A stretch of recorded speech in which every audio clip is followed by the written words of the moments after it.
लोकसेवा पारखी सम्पूर्ण साथीहरुमा मेरो नमस्कार। स्वागत छ यहाँलाई 99% लोकसेवा युट्युब च्यानलमा। आज नववर्ष 2079 साल वैशाखको 1 गते, नववर्ष 2079 सालको उपलक्ष्यमा सुस्वास्थ्य, दीर्घायु र उत्तरोत्तर प्रगतिको हार्दिक मंगलमय शुभकामना व्यक्त गर्दछौं हामी 99% लोकसेवा युट्युब च्यानलको टिमले।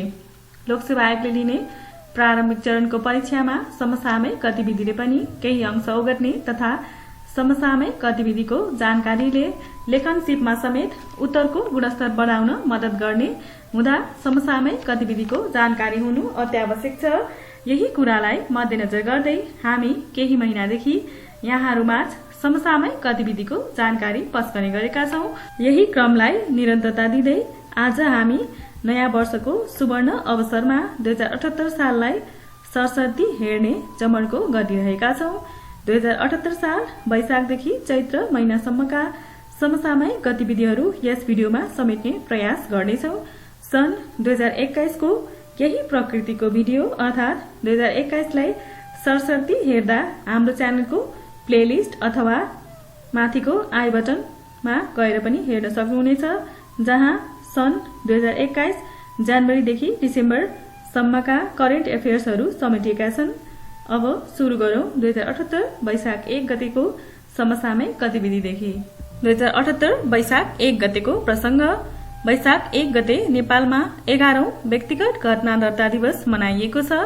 विक्रम सम्वत 2034 सालदेखि व्यक्तिगत घटना दर्ता कार्य सुरु गरिएको थियो भने विक्रम सम्वत 2067 सालदेखि यो दिवस मनाउन सुरु गरिएको हो। प्रत्येक वर्ष वैशाख 1 गतेदेखि 7 गतेसम्म व्यक्तिगत घटना दर्ता सप्ताहको रूपमा मनाइन्छ भने यो वर्ष 2078 वैशाख 1 गतेदेखि 16 गतेसम्म घटना दर्ता अभियान सञ्चालन गरिएको थियो, जहाँ देशभरका 6743 वटा ओडा कार्यालयहरूले अभियान सञ्चालन गरेका थिए। सन् 2024 सम्ममा सरकारले जन्म दर्तालाई 100% पुर्याउने लक्ष्य लिएको छ। 2078 वैशाख 2 गतेको प्रसंग।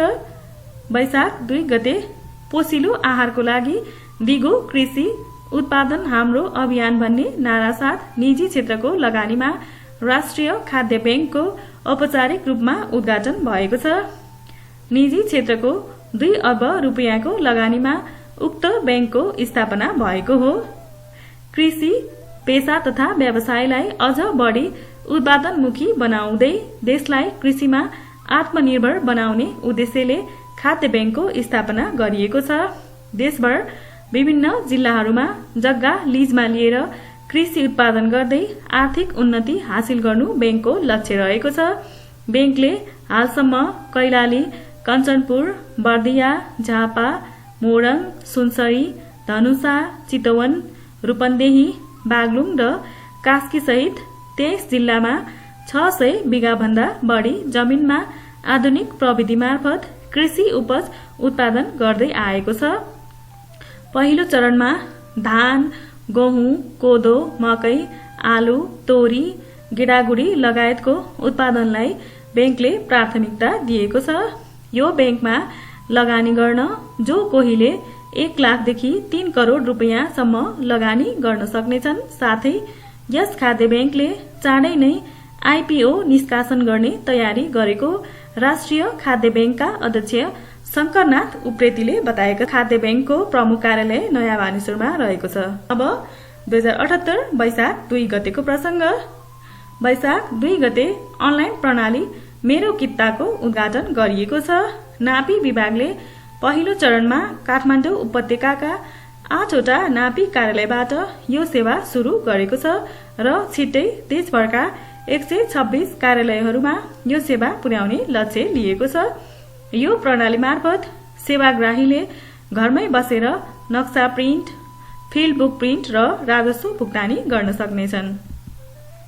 अब 2078 वैशाख 11 गतेको समसामयिक गतिविधि। वैशाख 11 गते प्रधानमन्त्री केपी शर्मा ओलीद्वारा नवनिर्मित धरहराको उद्घाटन गरिएको छ। नयाँ धरहराको उचाइ 83.85 मिटर र भूमिगत तलासहित धरहराको उचाइ 92.25 मिटर रहेको छ। बाहिरबाट 11 तला देखिने धरहरा भित्रबाट 22 तला रहेको छ। 3 तले भूमिगत पार्किङको सुविधा पनि रहेको छ, जहाँ 400 गाडी र 700 मोटरसाइकल पार्किङ गर्न मिल्दछ। उक्त जमिनको क्षेत्रफल 42.2 रोपनी रहेको छ। GIETC र रमन जेबीले धरहराको पुनर्निर्माणको काम भ्याट सहित 3 अर्ब 48 करोडमा बनाइरहेको राष्ट्रिय पुनर्निर्माण प्राधिकरणले जनाएको छ। धरहराका डिजाइनर विष्णुपन्थी रहेका छन्। अब 2078 वैशाख 12 गतेको समसामयिक गतिविधि। नेपालमा 2078 वैशाख 6 गतेदेखि 11 गतेसम्म अर्ना गणना गरिएको छ र यसको नतिजा वैशाखको 12 गते सार्वजनिक गरिएको थियो। यस गणना अनुसार 2021 मा नेपालमा अर्नाको संख्या 498 पुगेको छ, जबकि सन् 2018 मा अर्नाको संख्या 441 मात्र रहेको थियो। नेपालको कोसीटप्पु वन्यजन्तु आरक्षमा मात्र यो जंगली भैंसी अर्थात् अर्ना पाइने गर्दछ। प्राप्त रेकर्ड अनुसार 498 अर्ना मध्ये 221 वटा वैश्यक भाले, 162 वटा वैश्यक पोथी, 48 वटा अर्धवैश्यक, 2 देखि 3 वर्षको बच्चा 35 वटा, 1 देखि 2 वर्षको बच्चा 32 वटा भेटिएका छन्। जंगली भैंसी अर्थात् अर्ना विश्वमा नै निकै दुर्लभ मानिन्छ। यो वन्यजन्तु प्राकृतिक वासस्थानमा नेपाल, भारत, भुटान, कम्बोडिया र थाइल्याण्डमा मात्र पाइने गरेको छ। नेपालमा कोसीटप्पुमा मात्र यसको वासस्थान भएकोले विक्रम सम्वत 2032 सालमा यसको वासस्थानलाई समेटेर कोसीटप्पु वन्यजन्तु आरक्ष घोषणा गरी संरक्षणका काम भइरहेको छ। 2032 सालमा अर्नाको संख्या जम्मा 63 वटा मात्र रहेको थियो। यही सिलसिलामा हामी गैंडा गणनाबारे पनि जानकारी लिन्छौं। 2077 चैत्र 9 देखि 28 गतेसम्म भएको गैंडा गणनामा नेपालमा कुल गैंडाको संख्या 752 रहेको जनाइएको छ। सन् 2015 मा 6 वर्ष पहिला लिएको गणनामा 645 गैंडा रहेको तथ्याङ्क सार्वजनिक भएको थियो। हाल रहेका 752 गैंडा मध्ये चितवन राष्ट्रिय निकुञ्जमा 694, बर्दिया राष्ट्रिय निकुञ्जमा 38, शुक्लाफाँटा राष्ट्रिय निकुञ्जमा 17 र पर्सा राष्ट्रिय निकुञ्जमा 3 वटा रहेका छन्। अब 2078 वैशाख 14 गतेको समसामयिक गतिविधि। नेपाल राष्ट्र बैंकले 66औं वार्षिक उत्सव मनाएको छ।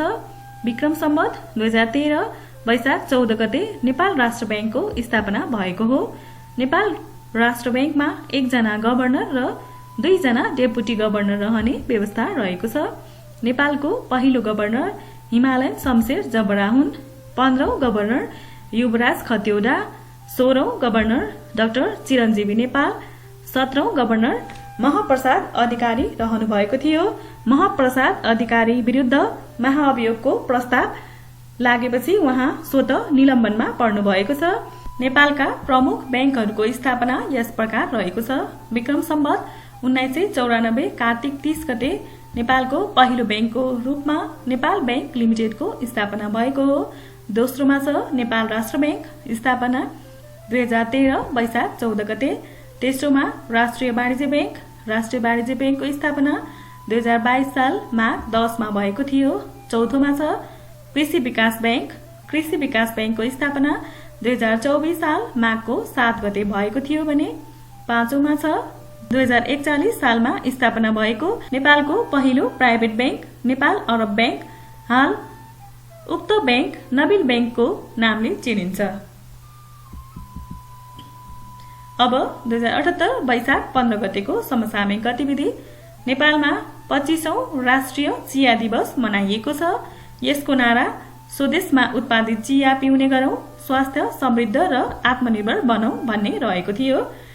नेपाली चियाको खपत वार्षिक 200 ग्राम प्रति व्यक्ति भन्दा कम रहेको अनुमान गरिन्छ। पहिलो पटक 2054 सालमा चिया दिवस मनाइएको थियो। नेपालमा चिया खेती विक्रम सम्वत 1920 देखि गर्न थालिएको हो।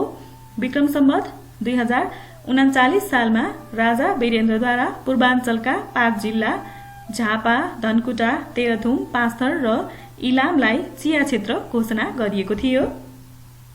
विश्वमा सबैभन्दा बढी चिया उत्पादन गर्ने देश भारत हो भने विश्वमा सबैभन्दा धेरै चिया खपत गर्ने देश बेलायत रहेको छ। अब 2078 वैशाख 23 गतेको प्रसंग।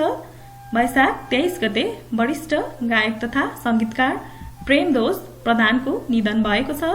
उनको जन्म विक्रम सम्वत 1994 मा सिन्धुपाल्चोकको चौतारामा भएको थियो। नेपाली सांगीतिक क्षेत्रको गोल्डन भोइस उपनामले समेत उनलाई चिनिन्छ। उनका चर्चित गीतहरू यो नेपाली शिर उचाली, पर लैजाऊ फूलहरू, घुम्तीमा नआऊ है रहेका छन्। अब 2078 वैशाख 24 गतेको प्रसंग। 2078 वैशाख 24 गते 6औं राष्ट्रिय पत्रकारिता दिवस मनाइएको छ। विक्रम सम्वत 2073 सालदेखि यो दिवस मनाउन थालिएको हो। अब 2078 जेठ 2 गतेको समसामयिक गतिविधि। जेठ 2 गते प्रसिद्ध गीतकार तथा चलचित्र निर्देशक चेतन कार्कीको निधन भएको छ। बहिनीको दया छ भने तीजको लहर आयो बनिलै चेतन कार्कीको गीतकार व्यक्तित्वलाई पुष्टि गर्ने प्रतिनिधि गीतहरू हुन्। अब 2078 जेठ 7 गतेको प्रसंग। जेठ 7 गते अर्थात् 2021 मे 21 मा चिपको आन्दोलनको नेतृत्वकर्ता सुन्दरलाल बहुगुणाको निधन भएको छ। सन् 1927 जनवरी 9 मा उनको जन्म उत्तराखण्डको मारोदा भन्ने ठाउँमा भएको थियो। चिपको आन्दोलन कसैले रुख काट्न लागेमा स्थानीय बासिन्दाहरू रुखमा टाँसिएर रुख काट्न नदिने आन्दोलन हो। हिन्दी भाषामा चिपको शाब्दिक अर्थ टाँसिने हुनाले यो आन्दोलनमा मानिसहरू रुखमा टाँसिने भएको कारण आन्दोलनको नाम नै चिपको आन्दोलन हुन गयो। अब 2078 जेठ 8 गतेको प्रसंग। 2078 जेठ 8 गते तत्कालीन प्रधानमन्त्री केपी शर्मा ओलीद्वारा प्रतिनिधि सभा पुनः विघटन गरिएको थियो। कार्तिक 26 र मङ्सिर 3 गते मध्यावधि निर्वाचन गर्ने सरकारको घोषणा रहेको थियो। सर्वोच्च अदालतले 2078 असार 28 गते सो विघटनलाई असंवैधानिक भनी बदल गर्यो। साथै अदालतले 2 दिनभित्र नेपाली कंग्रेसका सभापति शेरबहादुर देउवालाई प्रधानमन्त्री बनाउने परमादेश समेत जारी गरेको थियो। नेपालको इतिहासमा यसअघि भएका विघटनहरूलाई सरसर्ती हेरौं। पहिलो विघटन तत्कालीन प्रधानमन्त्री गिरिजाप्रसाद कोइरालाले 2051 साल असार 26 गते प्रतिनिधि सभा विघटनको लागि सिफारिस गर्नुभएको थियो। संसदमा नीति तथा कार्यक्रम असफल भएपछि विघटन गरिएको साथै प्रधानमन्त्री कोइरालाले राजीनामा दिएका थिए। सो विघटन सर्वोच्च अदालतले सदर गरेको थियो। 2051 साल कार्तिकको 27 गते आम निर्वाचन गर्ने घोषणा गर्दै विघटन भएको थियो। दोस्रो विघटन प्रधानमन्त्री उप अविश्वासको प्रस्ताव आएपछि तत्कालीन प्रधानमन्त्री मनमोहन अधिकारीले 2052 जेठको 26 मा प्रतिनिधि सभा विघटन गर्न राजा समक्ष सिफारिस गरेकोमा 2052 साल जेठको 30 गते प्रतिनिधि सभा विघटन भएको थियो। उक्त विघटन सर्वोच्च अदालतले 2052 भाद्र 22 गते उल्ट्याइदिएको थियो। त्यस्तै तेस्रो विघटन 2055 माघ 1 गते तत्कालीन प्रधानमन्त्री गिरिजाप्रसाद कोइरालाले प्रतिनिधि सभा विघटन गरेका थिए। 2056 वैशाखको 20 मा निर्वाचन तोक्ने गरी गरिएको सिफारिस बमोजिम विघटन भएको थियो। चौथो विघटन 2059 जेठको 8 गते तत्कालीन प्रधानमन्त्री शेरबहादुर देउवाले प्रतिनिधि सभा विघटन गरेका थिए। सो विघटन भएको प्रतिनिधि सभा 62-63 को जनआन्दोलनको बलमा 2063 वैशाख 11 गते पुनर्स्थापना भई 2063 वैशाख 15 गते प्रतिनिधि सभाको बैठक बस्ने गरी मिति समेत तोकिएको थियो। पाँचौं विघटन 2077 पुस 5 गते तत्कालीन प्रधानमन्त्री केपी शर्मा ओली 2078 वैशाख 17 र 27 गते निर्वाचन गर्ने गरी प्रतिनिधि सभा विघटन गरेका थिए। 2077 फागुन 11 गते सर्वोच्च अदालतले पुनर्स्थापना गरेको थियो। त्यसैगरी छैठौं विघटन प्रधानमन्त्री केपी शर्मा ओलीद्वारा 2078 जेठ 8 गते प्रतिनिधि सभा पुनः विघटन गरी भएको थियो। कार्तिक 26 र मङ्सिर 3 गते मध्यावधि निर्वाचन गर्ने सरकारको घोषणा समेत रहेको थियो। सर्वोच्च अदालतले 2078 असार 28 गते सो विघटनलाई असंवैधानिक भनी बदर गरेको थियो। अब 2078 जेठ 15 गतेको समसामयिक गतिविधि। जेठ 15 गते अर्थमन्त्री विष्णु प्रसाद पौडेलद्वारा 16 खर्ब 47 अर्ब 57 करोडको बजेट प्रस्तुत गरिएको थियो। स्वास्थ्य क्षेत्रलाई प्राथमिकतामा राख्दै 1 खर्ब 2 अर्ब बजेट विनियोजन गरिएको थियो भने शिक्षामा झण्डै 2 खर्ब बजेट विनियोजन गरिएको थियो। प्रतिनिधि सभा विघटन रहेको अवस्थामा सरकारले अध्यादेश मार्फत बजेट ल्याएको थियो। कुल बजेट मध्ये चालुतर्फ 41.2%, पुँजीगततर्फ 22.7%, वित्तीय व्यवस्थापनतर्फ 12.6%, प्रदेश र स्थानीयतर्फ 23.5% बजेट विनियोजन भएको थियो। सशर्त अनुदानतर्फ प्रदेशलाई 37 अर्ब 87 करोड र स्थानीय तहलाई 1 खर्ब 73 अर्ब 50 करोड रुपियाँ विनियोजन गरिएको थियो। प्रदेशलाई वित्तीय समानीकरण अनुदान 57 अर्ब 54 करोड र स्थानीय तहलाई 94 अर्ब समानीकरण अनुदान विनियोजन गरेको थियो।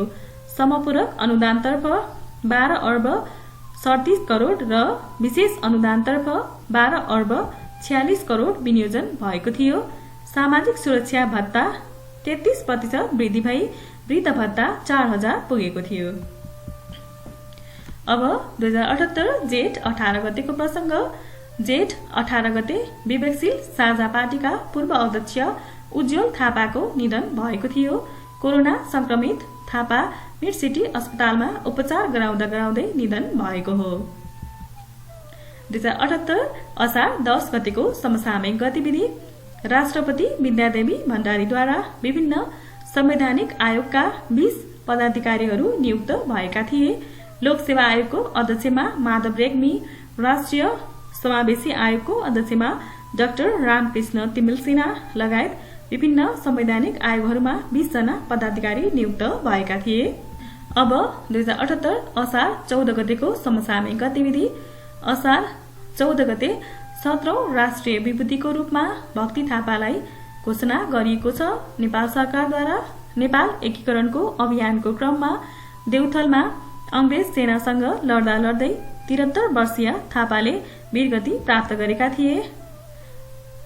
नेपालका राष्ट्रिय विभूतिहरू क्रमशः यस प्रकार रहेका छन्: गौतम बुद्ध, अंशुवर्मा, सीता, जनक, अरणिको, राम शाह, अमरसिंह थापा, पृथ्वीनारायण शाह, भानुभक्त आचार्य, भीमसेन थापा, बलभद्र कुँवर, श्री 5 त्रिभुवन, मोतीराम भट्ट, शंखधर साख्वा, पासाङ लामु शेर्पा, महागुरु फाल्गुनानन्द र 17औंमा छ भक्ति थापा। अब 2078 असार 21 गतेको समसामयिक गतिविधि। असार 21 गते प्रधानमन्त्री केपी शर्मा ओलीद्वारा राष्ट्रिय गौरवको आयोजनाको रूपमा रहेको माथिल्लो तामाकोसीको भर्चुअल रूपमा उद्घाटन भएको छ। कुल 456 मेगावाट विद्युत उत्पादन क्षमता भएको माथिल्लो तामाकोसीमा 76 मेगावाटका 6वटा युनिटहरू रहेकोमा उद्घाटन हुँदा 1 युनिट मात्र सञ्चालनमा रहेको र सोबाट 76 मेगावाट विद्युत उत्पादन भएको थियो। आर्थिक वर्ष 2067-68 मा निर्माण सुरु गरिएको थियो, जसबेला लागत 35 अर्ब अनुमान गरिएकोमा हाल 52 अर्ब खर्च लाग्ने प्रक्षेपण गरिएको छ। अब 2078 असार 29 गतेको समसामयिक गतिविधि। असार 29 गते नेपाली कांग्रेसका सभापति एवं संसदीय दलका नेता शेरबहादुर देउबा 5औं पटक प्रधानमन्त्री नियुक्त भएका छन्। 2078 असार 28 गते सर्वोच्च अदालतले संसद विघटनलाई बदर गरी 2 दिनभित्र नेपाली कांग्रेसका सभापति शेरबहादुर देउबालाई प्रधानमन्त्री बनाउने परमादेश जारी गरेको थियो। हालसम्म 5औं पटक प्रधानमन्त्री भएका शेरबहादुर देउबाको यात्रा यस प्रकार रहेको छ। उनी पहिलो पटक 2052 भाद्र 26 गते प्रधानमन्त्री भएका थिए। त्यस्तै दोस्रो पटक 2058 श्रावण 7 गते, तेस्रो पटक 2061 जेठको 21 गते, चौथो पटक 2074 जेठको 23 गते र 5औं पटक 2078 असारको 29 गते प्रधानमन्त्री पदको लागि नियुक्त भएका थिए। अब 2078 श्रावण 3 गतेको समसामयिक गतिविधि। असार 29 गते प्रधानमन्त्री बनेका शेरबहादुर देउवाले श्रावण 3 गते विश्वासको मत प्राप्त गरेका छन्। जम्मा उपस्थित 249 सांसदमध्ये विश्वासको मतको पक्षमा 165, विपक्षमा 83 र तटस्थ 1 जना रहेका थिए। विश्वासको मतका लागि 136 मत आवश्यक पर्दछ। प्रतिनिधि सभामा 275 सांसद रहेका छन्। 165 प्रत्यक्ष र 110 समानुपातिक गरेर 275। अब 2078 श्रावण 19 गतेको समसामयिक गतिविधि। श्रावण 19 गते मन्त्री परिषदद्वारा भूमि सम्बन्धी समस्या समाधान आयोग खारेज गरिएको छ। पूर्व प्रधानमन्त्री केपी शर्मा ओलीको सरकारले 2076 चैत्र 9 मा देवी प्रसाद गेवालीको नेतृत्वमा उक्त आयोग गठन गरेको थियो। 2077 माघ 15 गतेदेखि जिल्लाहरूमा समेत उक्त आयोगको गठन गरिएको थियो। भूमि सम्बन्धी ऐन 2021 को दफा 52 ख को उपदफा 6 को आधारमा आयोग गठन गरिएको थियो। अब 2078 श्रावण 25 गतेको प्रसङ्ग। श्रावण 25 गते बसेको मन्त्री परिषदको बैठकले नेपाल विद्युत प्राधिकरणको कार्यकारी प्रमुखमा कुलमान घिसिङलाई नियुक्त गरेको छ। नियुक्ति भने 2078 श्रावण 27 गते मात्र दिइएको थियो। 2077 भाद्र 28 गते 4 वर्ष पूरा गरी उनी पदमुक्त भएका थिए। 2073 भाद्र 29 मा उनले पहिलो कार्यकाल सम्हालेका थिए। पहिलो कार्यकालमा दैनिक 18 घण्टाको लोड सेडिङ अन्त्य गर्न प्रमुख भूमिका निर्वाह गर्दै आम जनमानसमा उनी लोकप्रिय बनेका थिए। 2073 भदौमा कार्यकारी निर्देशकका रूपमा प्राधिकरणमा प्रवेश गर्दा वार्षिक 8 अर्ब 89 करोड घाटामा रहेको विद्युत प्राधिकरण आएको 11 महिनामै घाटा हटाउँदै 1 अर्ब 47 करोड नाफा आर्जन गरेको थियो। अब 2078 श्रावण 29 गतेको समसामयिक गतिविधि। श्रावण 29 गते नेपाल राष्ट्र बैंकले मौद्रिक नीति 2078-79 सार्वजनिक गरेको छ। तत्कालीन गभर्नर महाप्रसाद अधिकारीद्वारा मुद्रास्फीति दर 6.5 भन्दा कम हुने लक्ष्य लिएको छ। कुल ग्रस्त बचतको अनुपात 6.6%, कुल राष्ट्रिय बचतको अनुपात 31.4%, जीडीपीमा कुल स्थिर पुँजी निर्माणको अनुपात 27.3%, सन् 2020 को विश्व अर्थतन्त्र 3.2% ले संकुचित भएकोमा सन् 2021 को विश्व अर्थतन्त्र 6% ले विस्तार हुने जनाइएको थियो। शेयर धितो कर्जा लिँदा बढीमा 12 करोड र एउटा संस्थाबाट बढीमा 4 करोड रुपियाँसम्मको सीमा कर्जा लिन पाइने व्यवस्था गरिएको छ। अब 2078 भाद्र 1 गतेको समसामयिक गतिविधि। भाद्र 1 गते नेपालको न्याय प्रणाली र न्यायिक इतिहासको बारेमा एकै ठाउँमा जानकारी पाउने गरी न्यायिक संग्रहालयको निर्माण गरिएको छ। संग्रहालयको उद्घाटन प्रधान न्यायाधीश चोरेन्द्र शमशेर जबराले गरेका हुन्। न्याय सम्पादनका क्रममा विभिन्न समयमा भएका महत्त्वपूर्ण फैसलाहरू, न्यायाधीश तथा न्यायपालिकाले प्रयोग गरेका पुराना सामग्रीहरू, न्याय र कानूनी क्षेत्रमा पुरातात्विक सामग्रीहरू संग्रहालयमा संग्रहित गरिएको छ। अब 2078 भाद्र 2 गतेको प्रसङ्ग। भाद्र 2 गते राष्ट्रपति विद्यादेवी भण्डारीद्वारा राजनीतिक दल सम्बन्धी दोस्रो संशोधन अध्यादेश 2078 जारी गरिएको छ। एमाले र जनता समाजवादी पार्टी विभाजित भई माधव कुमार नेपालको नेतृत्वमा नेकपा समाजवादी र महन्त ठाकुरको नेतृत्वमा जसपा नेपाल लोकतान्त्रिक गठन भएको छ। अब 2078 भाद्र 2 गतेको समसामयिक गतिविधि। भाद्र 2 गते बागमती प्रदेशमा नेकपा एमालेकी उपाध्यक्ष अष्टलक्ष्मी साक्य नेपालको पहिलो महिला मुख्यमन्त्री बनेकी छिन्। संविधानको धारा 168 को उपधारा 1 अनुसार प्रदेश प्रमुख विष्णु प्रसाईले साक्यलाई बहुमतको आधारमा मुख्यमन्त्रीमा नियुक्त गरेका हुन्। भाद्र 2 गते मुख्यमन्त्री बनेकी साक्य 2078 कार्तिक 10 मई पदमुक्त भएकी छिन्। आफ्नो सरकार अल्पमतमा परेपछि 2 महिनामै पदबाट उनले राजीनामा दिएकी हुन्। अब 2078 भाद्र 2 गतेकै प्रसङ्ग। भाद्र 2 गते जनवादी गायक जेबी टुहुरेको निधन भएको छ। उनको वास्तविक नाम जटबहादुर खड्की रहेको थियो। अब 2078 भाद्र 11 गतेको प्रसङ्ग। भाद्र 11 गते प्रधान सेनापतिमा परशुराम शर्मा नियुक्त भएका छन्। संविधानको धारा 246 को उपधारा 5 बमोजिम मन्त्री परिषदको सिफारिसमा राष्ट्रपतिद्वारा उनी नियुक्त भएका हुन्। ब्याच नम्बर 1353 बलाधिकृत रथी शर्मा हाल सेनाको कायम मुकायम प्रधान सेनापतिको कार्यभार सम्हाल्दै आएका छन्। उनलाई भदौ 24 गतेबाट लागू हुने गरी राष्ट्रपति भण्डारीले नियुक्त गरेकी हुन्। प्रधान सेनापति पूर्णचन्द्र थापाले भाद्र 24 गते नयाँ प्रधान सेनापति शर्मालाई सम्पूर्ण जिम्मेवारी हस्तान्तरण गरेका थिए। अब 2078 भाद्र 22 गतेको प्रसङ्ग।